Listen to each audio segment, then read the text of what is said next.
Croeso nôl, welcome back to another episode of ADREF, the End Youth Homelessness Cymru podcast. I'm your host, Beth, the Youth Voice and Engagement Coordinator here at EUHC. My name is Bill Rowlands and I'm the head of End Youth Homelessness Cymru. Today we are talking about the LGBTQ plus community's experiences of youth homelessness. It's something that we have published our own research on in a report from 2019, which, Bill, would you mind telling us a little bit about that report? Yeah, thank you, Beth. So our report launched back in 2019, Out on the Streets, LGBTQ plus youth homelessness in Wales, was the first of its kind in Wales, in that it looked specifically at the issue of LGBTQ plus, but solely at youth homelessness. And it looked at both the pathways of LGBTQ plus young people into unfortunately coming into contact with the homelessness system, but also then what their experiences look like of trying to navigate that system as an LGBTQ plus young person. And as always, with everything we do at EUHC, it looked at what can be done to make things better going forward. At a UK level, unfortunately, we know that 24% of the youth homelessness population identify as LGBTQ plus, and we know that family breakdown is the leading cause of all youth homelessness, but we know, unfortunately, it's at an even higher rate for LGBTQ plus young people. So I think this research and other pieces of research at a UK level have found that there certainly remains that lack of acceptance for young people to be their true selves and who they want to be, which is just, it's horrible to think that this persists in 2025. As always, as I mentioned, we're looking to be action focused with our research when exploring what young people felt would make the situation better. We were resoundingly told that young people wanted LGBTQ plus specific supported accommodation, and that was their real overdrive, that was their real desire to come out of this research. It would be wrong of me to say that we were the sole force behind the creation of Tea Pride, a project that is discussed in depth on today's episode, but I am proud to say that EUHC's report was very much a part of that and part of that discussion in the early stages of that formation that I believe is discussed in today's episode in more detail. Thank you, Bill. And in today's episode, I had a chat with two prominent researchers on the issue of LGBT youth homelessness in Wales, Dr. Edith England and Rania Vamvaka. And I also had a separate conversation with an anonymous young person who we are calling Ghost, who talks about their experiences of youth homelessness and transphobia and how those things intersect. And on that, we do discuss some quite upsetting things in this episode, namely transphobia, homophobia, and biphobia. It was a really interesting conversation about a really important topic, especially given that we're living in quite a difficult sort of political and cultural landscape in the UK right now, where trans people and specifically trans children and young people are being quite vilified in the media, and also by policy that limits their access to certain kinds of hormone therapy and so on. So we really felt it was important to highlight the struggles of this community, especially in relation to youth homelessness, but also in general. Having said all that, I hope you enjoyed today's episode and let us know what you think. Welcome back to ADREF, the End Youth Homelessness Cymru podcast. Today we are talking about LGBTQ plus youth homelessness. Sadly, research has shown that LGBTQ plus young people are at an increased risk of experiencing homelessness, but it's a topic that's been under-researched and overlooked for a long time. Having said that, there are some people who are working to change that, and I'm joined by two of them today. Firstly, we have Dr. Edith England. Edith is a senior lecturer in social policy and practice at Cardiff Met University and has published several research papers into LGBTQ plus people's, and particularly trans people's, experiences of the Welsh housing and homelessness systems.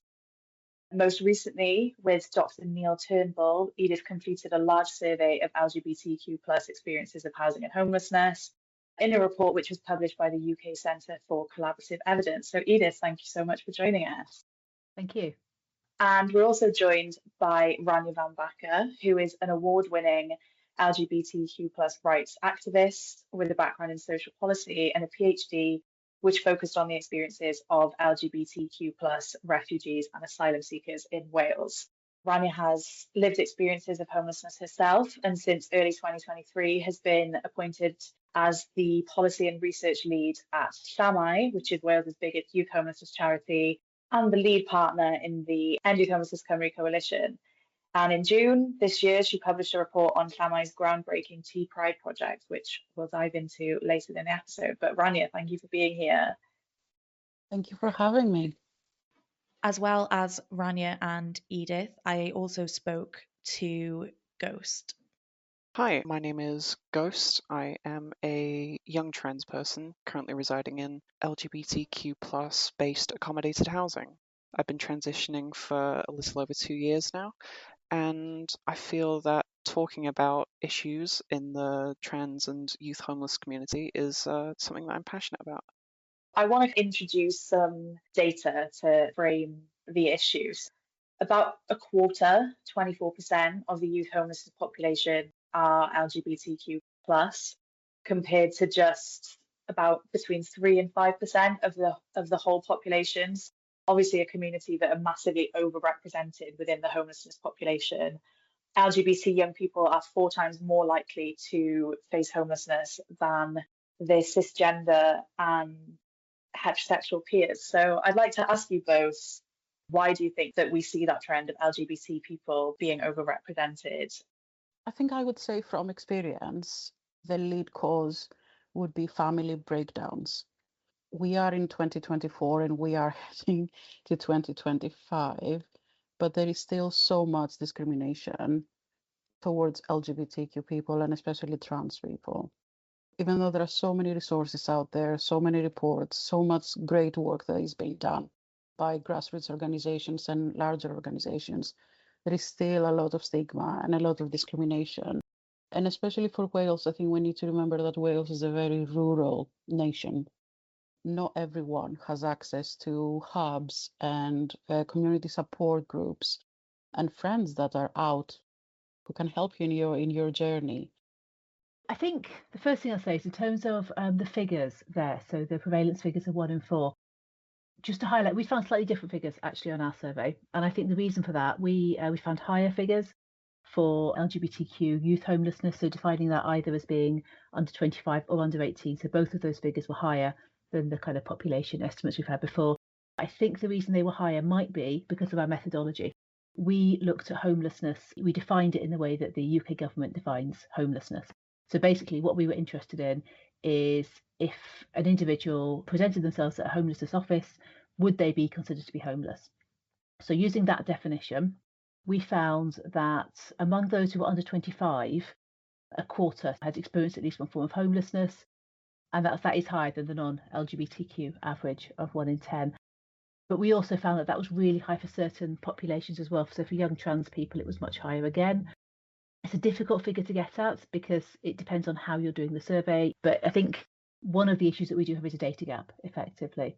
In terms of driving factors, I think it's really, really complicated, actually. And I think it's important that we think about the population, the LGBTQ population, as a kind of broad, different identities there. And one thing that we really found that was really, really strong was that certain groups had much higher rates of homelessness. So young trans people and young non-binary people were at a really, really elevated risk of homelessness. And the other group that were at a very, very high risk of homelessness were people who have been homeless before the age of 18. So people who've been homeless early, where presumably that hasn't been fully resolved, are then at higher risk of homelessness at all the kind of lifespan ages after that. So I think that really shows us that if homelessness isn't addressed well and interventions are not put in place, then that really does have long-term implications for housing security. You mentioned there that your research, as well as others, have shown that LGBT people in general are at a higher risk, as we've mentioned, but for trans people, that risk is even higher, with around 1 in 4 trans people experiencing homelessness at some point in their lives. So why do you think that homelessness is so common for trans people in particular? We actually found higher figures again. So I think this is our methodology being a little bit different. So I think the 1 in 4 figure may come from the Stonewall survey, possibly. So. Yeah, so their work was so important, and I think it provided a real kind of baseline for what we know about trans people and homelessness. But what they did, as I recall, was they asked people to self-identify as to whether they've been homeless, and the general public is notoriously not very good at knowing whether they've been homeless. The way that we did it was we asked people about different experiences that they'd had, which was basically the kinds of questions you'd be asked if you went into a homelessness office and they were trying to ascertain whether you'd been homeless. And using that, we found higher figures again. So we found that 41% of trans and non-binary people had experienced homelessness during their lifespan. And that was a third as well in the last year. So 30% of people in the last year, trans and non-binary people, had experienced homelessness in the last year. And also 35% had significant risk factors for homelessness in the next 12 months. And that was mostly things like unaffordability, being substantially behind with rent, for example, feeling that they couldn't pay their rent and so on. These figures, I think, are really high and really, really concerning. And I kind of really want to highlight that. I think particularly around trans and non-binary people, like there is a real issue actually at the moment. I think exactly as Rania says, like family factors, so rejection, family, but also for trans and non-binary people, that's particularly important throughout the lifespan. So relationship breakdown, trans and non-binary people are known, and we found as well very high rates of domestic violence, and arguably shelters and so on and services are not catching up with that and are not as prepared as they could be to address that. 2/5 of those we surveyed had experienced domestic abuse across their lifespan, which is of trans and non-binary people, which is really, really high, actually. I think also, though, we've got a generally, in the country at the moment, with regard to trans and non-binary identity, we've got quite a heated, quite a toxic situation. And I think we are seeing that playing out in terms of things like service engagement, in terms of whether trans and non-binary people feel able to go to their schools and youth groups and so on, places where they should feel safe. But because we've hugely politicised access to medical care and so on for trans and non-binary young people, it's fairly clear that that's resulting in an erosion of trust. And something that I found in my earlier study was that rates of disengagement are really, really high. We've got an issue with, if people are engaging in the first place, they're not staying in services because the trust clearly is not there. And I think another factor is that when people do use services, when trans and non-binary people use services, often they're not anticipated, they're not expected. So what people said to me was that they felt that they were, it was a surprise that they were there. People had to rush around, they had caseworkers kind of scrabbling around to accommodate them, having to move 30 miles away or further because that was the only place there was a space for them, that their caseworkers felt that they could be accommodated properly, being seen as a safeguarding risk. And that's sending a really clear message there that the system is not there for them. It's not there set up for them. It's not there to anticipate them. And that's very anxiety producing as well at a time when no one needs that, when they're experiencing homelessness. Local authorities also need to think about this. Welsh Government needs to think about this and think about putting in place actually a plan for how trans and non-binary young people are going to be accommodated so that when they come in, it's not seen as a surprising event. People know what to do. There's not a panic there. It's just a kind of, okay, this is how it works. No, that's really interesting. Thank you, Edith. I think to the point that you made about the sort of political climate in the UK right now, we're seeing now the outcomes of that on trans and non-binary people's willingness to engage with services. So I asked Ghost what she sees the impact of this kind of toxic political climate being on trans and non-binary children and young people. I think it's a mixed bag. Whilst specifically a lot of different laws, like for instance, gay marriage has been legalized over the last 15 years. There are other things like the access to hormone reversal therapy that has been heavily restricted, and currently it's more so the future that we may have, especially as trans people, during the kind of panic that a lot of politicians are currently stirring up. So I think the future could be scary, and I think it's an important thing to do to be like voice our opinion and to be against it, but to do it in a way that is very much peaceful. So, Ghost, do you think that is a contributing factor towards the prevalence of youth homelessness for the LGBT and especially the trans community? Well, one of the main causes of homelessness is usually due to a lack of support, especially for young people who rely on things like family to give them things like shelter and food. And sometimes being queer or just trans or any sort of like LGBTQ characteristic can often make it so that like family can distrust you due to it being a group of people who currently have a lot of like negative social stigmas about them.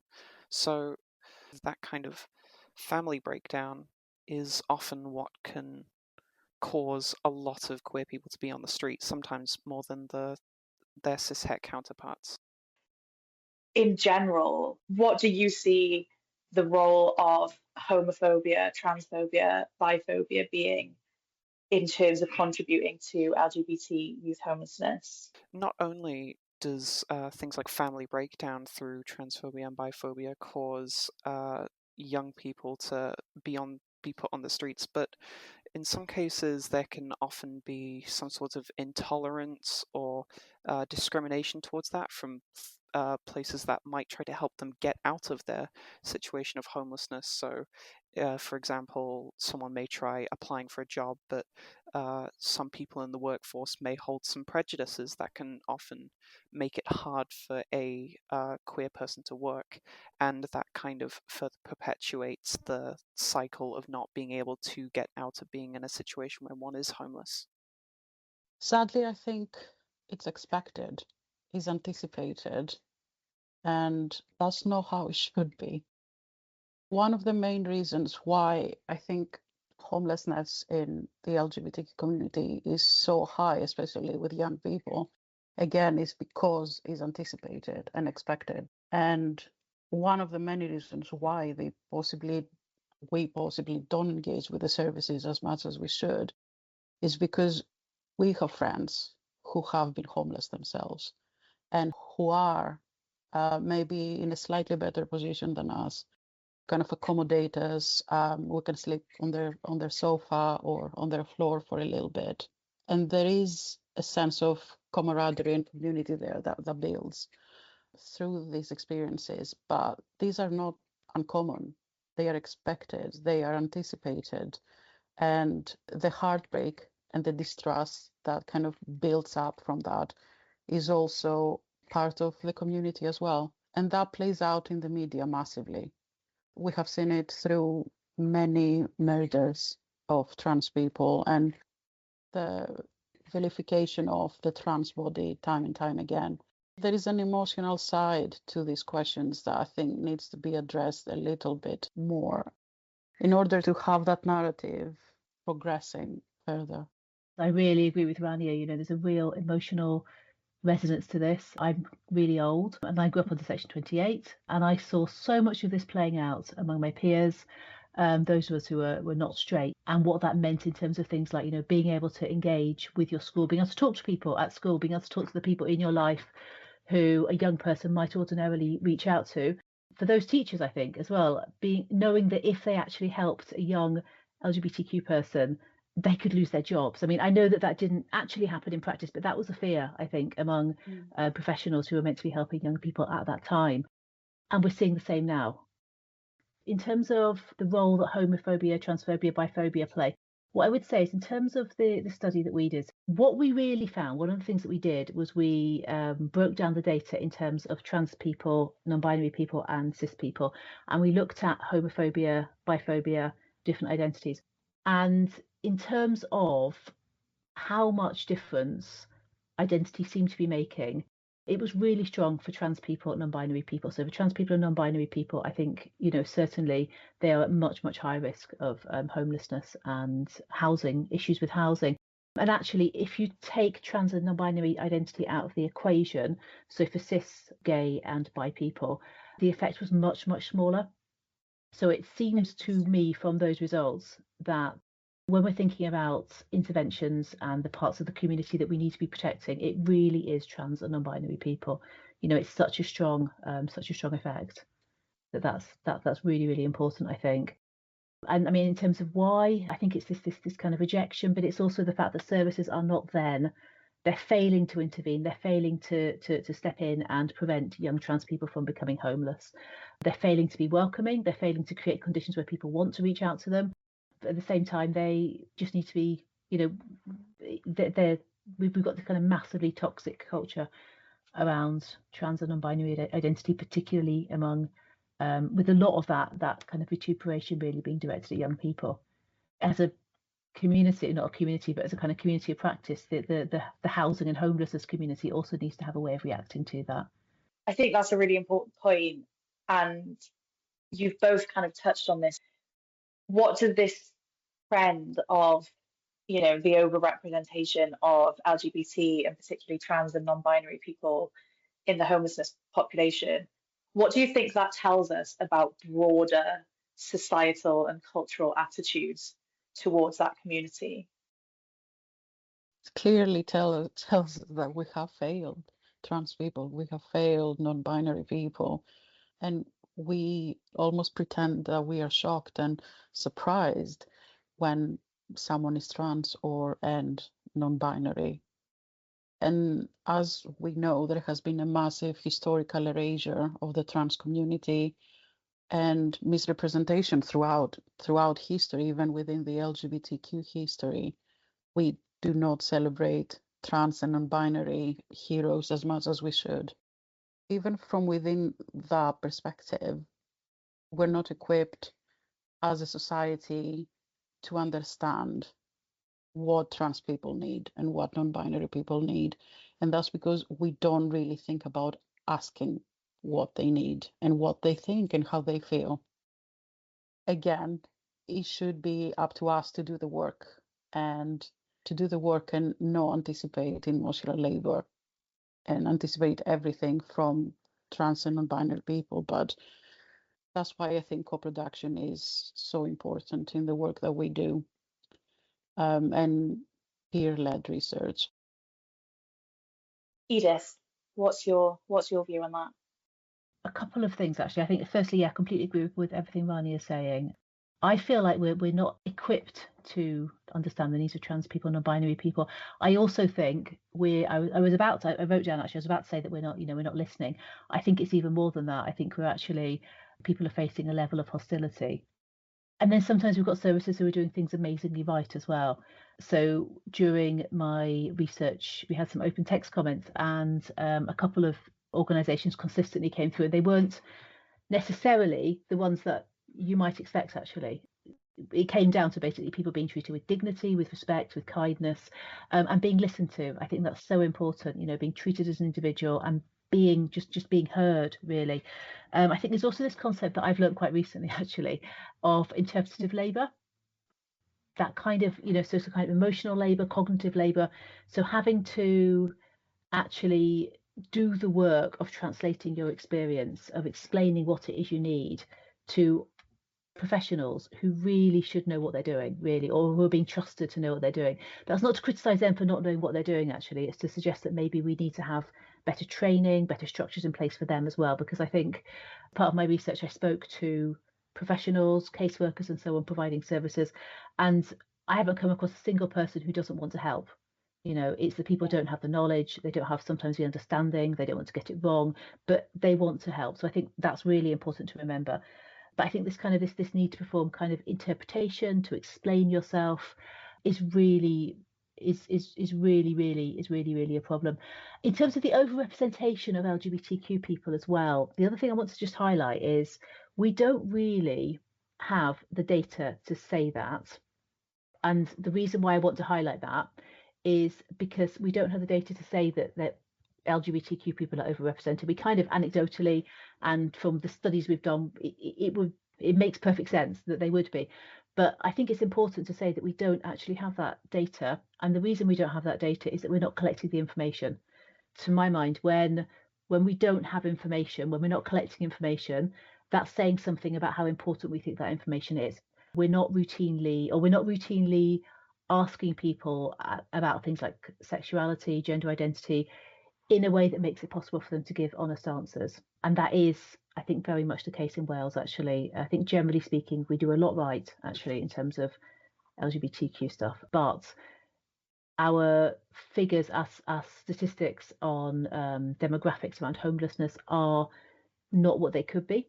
And we literally don't know what percentage of homeless people are LGBTQ. We literally don't know that.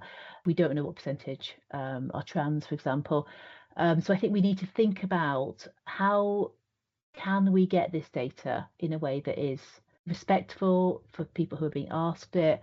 And then when we've got that information, what can we do about it? Yeah, absolutely. I think that's a really important point, and it's one of those things that's like, how important is it to ask people that actually it's kind of essential to ask people what they need so as you can give it to them, you know? This is Ghost's opinion on that issue. In my opinion, I think it means that that the majorative groups of cisgender and heterosexual people are disinclined to helping queer people. They might see us as lesser in some ways, and that kind of has a bit of an overlap with the general homeless population, who are also sometimes looked down upon by society due to their struggle. And having those both be present, both of those characteristics, to be queer and homeless in a single person, can almost amplify that difficulty of kind of getting by day to day. You mentioned the interpretive labour. So that being one of the challenges, what are the other challenges that you see young LGBTQ plus people facing when they encounter housing and homelessness services? One thing that most people I spoke to when I was interviewing trans and non-binary people about their experiences, people really highlighted systems. So if you've got, say, an 18-year-old who's experienced misgendering, who's experienced, refusal to use their correct name or refusal to use their correct pronouns, this is effectively a form of abuse. It's a form of identity erasure. For that young person to then have to go in and explain over and over again to every professional that they're passed around exactly what's happened, that's a really re-traumatizing experience. For the systems to just have no way of changing their gender marker over, or the individual who's dealing with their case to not know how to do it, to not be able to put a note in the system to explain, the situation in some way that can be easily recognized. So I think systems, are actually really, really, really important here. A kind of related issue as well that came through from a few people I spoke to, and I think is quite important, is mediation. So mediation is meant to be used, Housing Act Wales 2014 and guidance. It's meant to be used really sensitively. It's meant to be used where there's a possibility of a young person or a family being reconciled. What I found from a number of people I spoke to was that actually it was being used as a form of power. It was being used to force young people into a situation where they felt really uncomfortable, where they were being misgendered by their parents, often by the person in charge. And it was a really, really traumatic experience. But the thing is that when we've got a broader toxic situation where trans identity is not seen as valid, particularly among young people, then that is the kind of thing that's going to happen. So I think being really aware of power dynamics and how that can play out, and how experiences like that are exactly why young people then disengage completely from services. That's really fascinating. Thank you, Edith. Rania, how about you? What do you see as the main challenges in accessing mainstream housing and homelessness support for LGBT young people? I completely agree with Edith, and what I was going to say is the same thing, basically, the erasure of the trans identities and the trans people, and not creating that space that everyone else is taking, and allowing trans people to authentically live as themselves, authentically share their experiences or not share their experiences. And that re-traumatization that Edith was talking about, we see it in every single aspect of changing your names, coming out to your family with your new name, adding or removing pronouns, changing your pronouns, coming out to work as trans or non-binary. And what implications does this have in a professional, financial, educational context? We don't really care. the bottom line. We care, us three here, we care. And that's why these conversations are so important. But I see it firsthand with my partner, for example, the amount of stress and trauma they go through every single time they have to go to the GP, or every single time they pick up the phone and it's just the insurance company, is, we say simple things like that, but it's not simple. It's not simple at all. So yeah, I completely agree with Edith. There's a systemic change that is required. And it has started in a sense because we are talking about it and we highlight those issues. And we do have the Equality Act. How much is that playing a role is questionable. We do have the LGBTQ action plan here in Wales. Again, questionable. But yeah, we have failed trans people. We have failed non-binary people, and we need to do better. It's the bottom line. I think both of you have highlighted some really important points there. And I say this as a non-binary person. I think people don't realize the amount of work they're asking you to do all the time, and they don't realize the impact that something simple like getting your name wrong or having to ask you to relay the same information about yourself over and over and constantly feeling like you're having to justify your own existence. It's kind of no wonder that we see lots of trans and non-binary people disengage from services. I'd like to think now about some potential solutions. Back in 2019, End Youth Homelessness Cymru published a report which Edith worked on as well, which was about LGBT youth homelessness. And one of the recommendations of that report was to have supported accommodation that was specifically and exclusively for LGBTQ young people. Since then, that has happened in the form of T Pride, which, Rania, you have just published a report on. So would you like to give us just an overview of what T Pride is, why it's necessary to have a service like T Pride as an option for young people? T Pride is a 24-hour supporting accommodation specifically for LGBTQ young people who are either homeless or at risk of homelessness. T Pride was set up as a collaboration between Viva LGBT and Denbighshire Council in 2019, just before the pandemic. And it was set up, I think, within 6 months. It was set up very, very quickly because the need was so big. I know that the referrals they have, they couldn't be accommodated within a 3-4 bed house that we have in North Wales. And that highlights the need for more T Prides across Wales, more than at least one T Pride in every local authority. We have seen the numbers, we know the numbers, and we know that the need is out there. So what T Pride offers is a holistic service. It's not just a bed. We offer psychotherapy. We offer a social context that is safe and appropriate for each of the young people. We offer financial education, which is really, really important. And all of the young people that are in T Pride currently are all in full-time education, which is absolutely fantastic. So it is a service that is very, very much needed, and a service that I would have needed when I was 16. I'm glad times are changing. I'll tell you that. Thank you for that. That was a really great introduction to T Pride, which is such an important service and is clearly, as you mentioned, there's 3 or 4 beds, and it's had over 70 or 80 referrals. It gets referrals from all over Wales and even parts of England because there's such a demand for that service.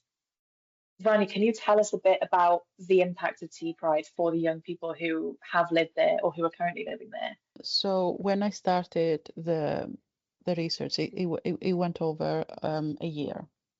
I went over to North Wales. I met them all multiple times. I met with the staff. I went through all the paperwork that they need to fill out. I had a very hands-on experience, if you will. And I was very pleasantly surprised with the findings for the report. I had one-to-ones with all of the staff. I had one-to-ones with all of the young people. I had group chats with the staff and the young people, the young people by themselves. I observed them on their everyday life. We were just hanging out. It was a very wholesome project, I would say. And we got to know each other very, very well. But I still was surprised when they started opening up and saying that this is the first time in my life that I feel safe. I've never felt safe before. When the first young person told me that, I was kind of taken aback. But then it was confirmed by the second young person and the third young person. And by the end, I was like, hang on, we are doing something right here. And providing that safety and that warm hug, as they called it, is exactly what they needed and why we're here. So safety was a really big aspect of all of their narratives and life stories. Another big part of their life was the fact that it was the first time that they were allowed to be openly queer and or openly trans. And it was the first time for all of them that they were addressed by their chosen name with their chosen pronouns. And no one was batting an eyelid, as it should be. They all highlighted that they feel very comfortable with the staff. Most of the staff, as you know, in Pride are LGBTQ themselves or are very strong allies of the LGBTQ community, proven allies. And what was really important to the staff was that the young people stay in education or go back to education. And they weren't too keen. That's what they told me initially. They just wanted to live their life, go out with their friends, what a normal 18-year-old would do, right? But after spending time in Tea Pride, they all went back to full-time education, which is absolutely incredible. I think two of them are transitioning, and that was very exciting, as it is, very exciting. And it was brilliant for me to witness trans young people feeling safe, being themselves, living life as they should in rural North Wales, with no care in the world. I mean, they do have cares, but not of the Yeah. of the nasty kind. I think as brilliant as that is to hear, I think it's also sad in a way, like that it takes a service like that to exist for these young people to experience safety and acceptance for the first time. We at EYHC are kind of campaigning to have a Tea Pride in every region of Wales. It's clear that there's a demand for this service and lots of LGBT young people would benefit from it. However, it's also important that mainstream services are still able to support LGBT young people in a way that actually helps them and that makes sense to them. I think it's important because being homeless is a very difficult thing. I know that from personal experience, and sometimes just the small things that LGBTQ plus based support can offer, like being identified using the correct pronouns or just being amongst other queer peers, is just something that can really make what would otherwise be a potentially worrisome or uncomfortable place feel a lot safer and close to actually being something akin to a home. I'd like to ask you, Edith, what you think mainstream housing and homelessness services should be doing more of or should start doing in order to kind of provide adequate support for LGBT young people who aren't lucky enough to get into Tea Pride, for example. I also wanted to just say something else very, very quickly, which is based on our survey. One of the things that we asked people was basically what helps in terms of prioritising the different interventions and the different things that could be introduced. What would you see as being most important? And among those under the age of 25, so 2/5, 81%, said that specialist homelessness, LGBTQ homelessness services would be a priority for them. And the same, 80% said that specialist accommodation, so very similar, would be a priority for them. So, among that age group, and that drops right off. So among older people, specialist services tend to be less desired, but among younger people, this is a real priority. Similar figures as well. Those who've been homeless under the age of 18 also tend to rank homelessness specialist services really, really highly. So I think this is something that's wanted and needed by that particular population. In terms of what we need to do more in terms of mainstream services, one thing I think actually is, so there's kind of two things that are going on in terms of LGBTQ homelessness and why it's so high. And we've talked about societal non-acceptance, we've talked about kind of the driving factors, but in terms of what can be done to help, I think, Rania talking about Tea Pride and showing how it can be done really, really, really well. What I would say is, as well, bearing in mind that people also will need to use homelessness services. And one thing that did come up among a small number of people I spoke to was just the importance of having access to not having to go into accommodation. They might not want to move away from their family, they might not want to be in kind of specialist accommodation and so on. So I think it was quite noticeable how little things made a huge difference. In some ways, this just shows me how the debate's changed since I did the initial study. Things like having just lanyards, having posters, having little things up. And on the one hand, it sometimes felt a bit like window dressing, it sometimes felt a bit like, almost tokenism, but actually that was a baseline. If you didn't have that, it was unsettling almost. So it really made a difference. And I think one thing that people highlighted as well is being careful that the posters are genuinely inclusive. So, having the progress flag, having flags that clearly signify trans and non-binary acceptance on them, not just LGB acceptance, was really important. And I'd really flag that up because I think otherwise people can think that they're not being included when it might just be an oversight, basically. We did a consultation over the summer following the survey, and we spoke to staff in particular who are working in services. And something that really came out of that is that staff themselves, they've often been on training to do with LGBTQ identity, but they haven't necessarily been trained in how that applies to homelessness services. So they don't then know how to translate that into their kind of day-to-day practice. So staff need to, training needs to be done that equips staff. Ideally, I would say that needs to come from within the LGBTQ community. And I'm also just going to say, as I always do, that it's really important that people are properly paid, properly compensated, properly treated, rather than expecting interpretative and cognitive and emotional and so on labour for free from LGBTQ people, particularly LGBTQ young people.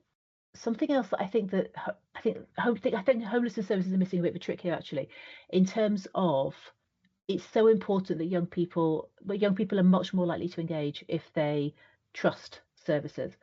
And I think, as we've both said, there's an issue around how young trans people, young non-binary people are being treated at the moment in terms of the press, in terms of, government and so on. I think there is that kind of breakdown of trust generally. And I do think homelessness services could be doing a lot in terms of just intervening early. So, going out to youth groups, building relationships with youth workers, working with those groups early. One of the big obstacles we found in the survey, actually, one of the things that stops people from making applications is actually that they don't know when they're homeless. So they don't know that they don't know where to go, they don't know how they're going to be treated. So demystifying the whole process.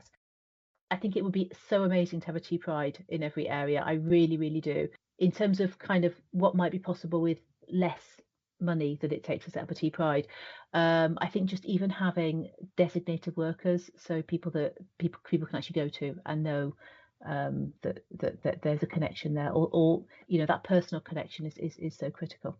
And I also asked Ghost, in their view, why are services that are LGBT specific, like Tea Pride, so important and necessary?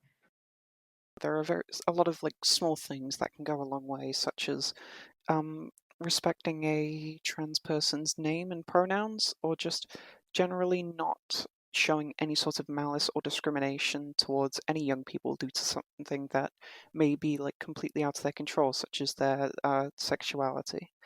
So just not discriminating and treating them as fair people who need help is all that most people need to feel welcome.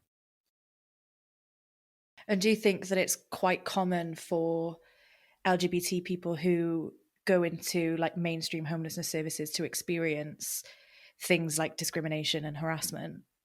Yeah, I think that does happen a lot, and that's generally due to the way that queer people are currently seen.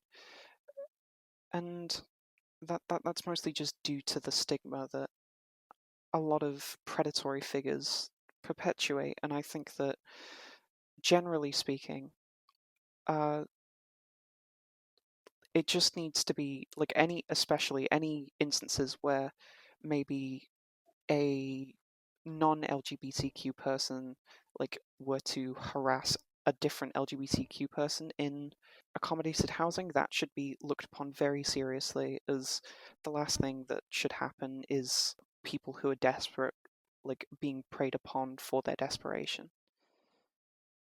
I'd like to end now on the question that we ask everyone on the podcast, which is, if you woke up tomorrow in some parallel universe and found that you had been elected First Minister of Wales, what is the first thing or the most important thing that you would do in order to, well, one, better support LGBT people experiencing homelessness, but two, and maybe more importantly, prevent them from experiencing homelessness in the first place?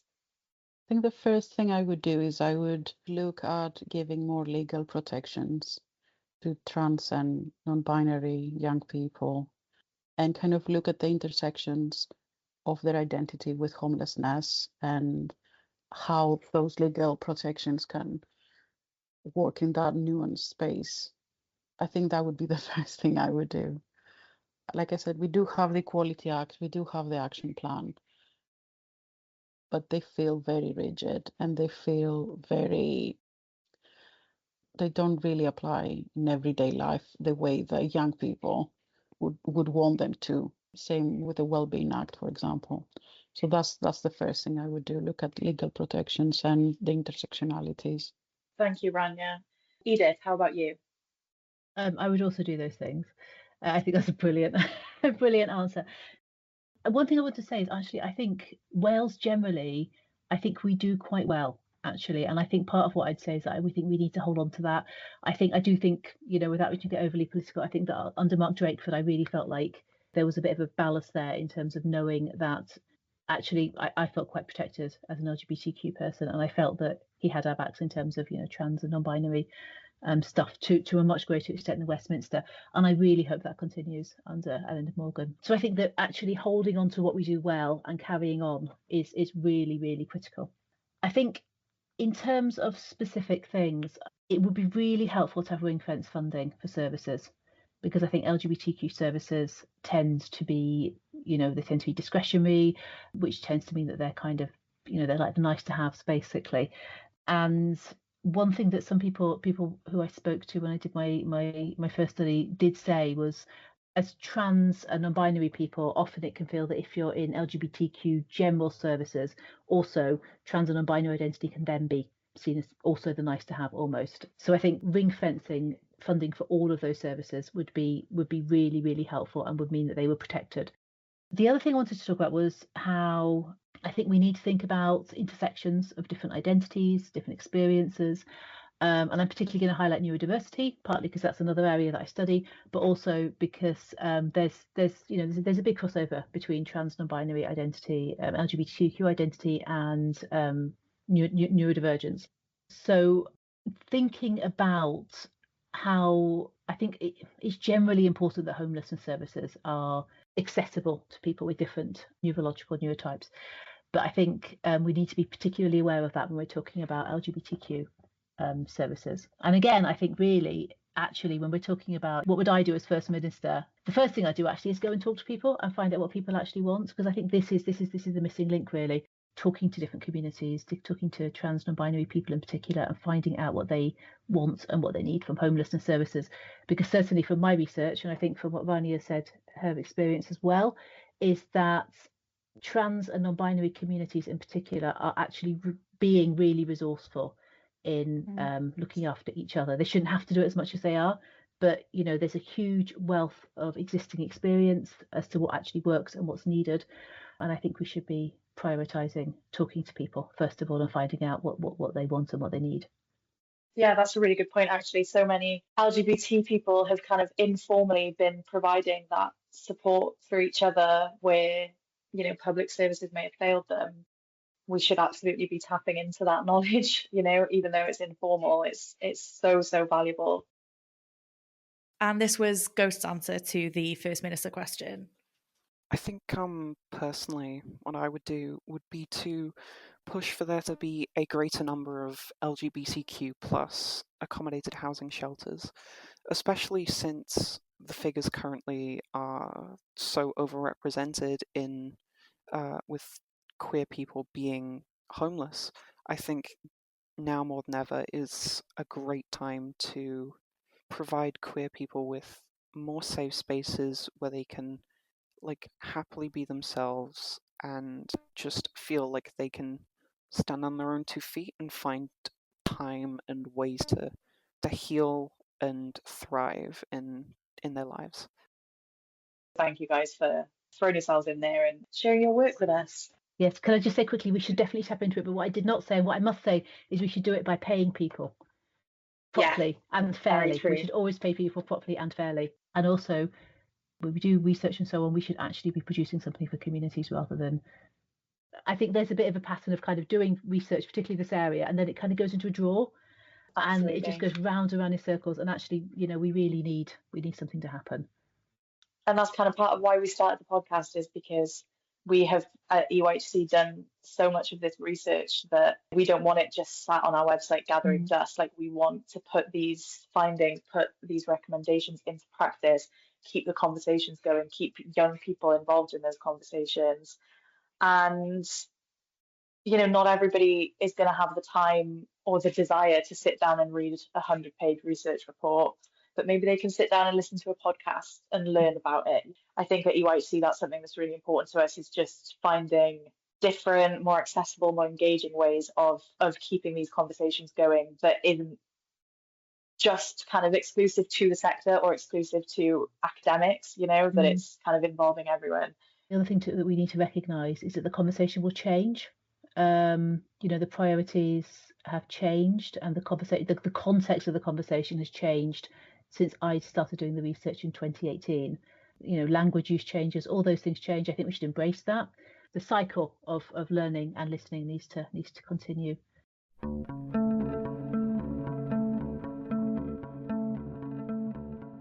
ADREF is produced by End Youth Homelessness Cymru and y Pod.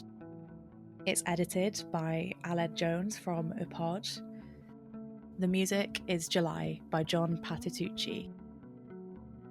If you enjoy our show and want to support us, please leave us a rating. It helps a lot. If you'd like to learn more about EUHC and our work, you can head to our website, endyouthhomelessness.cymru, or search End Youth Homelessness Cymru on Instagram, TikTok, LinkedIn and X. Diolch am wrando, thank you for listening, and we'll see you next time.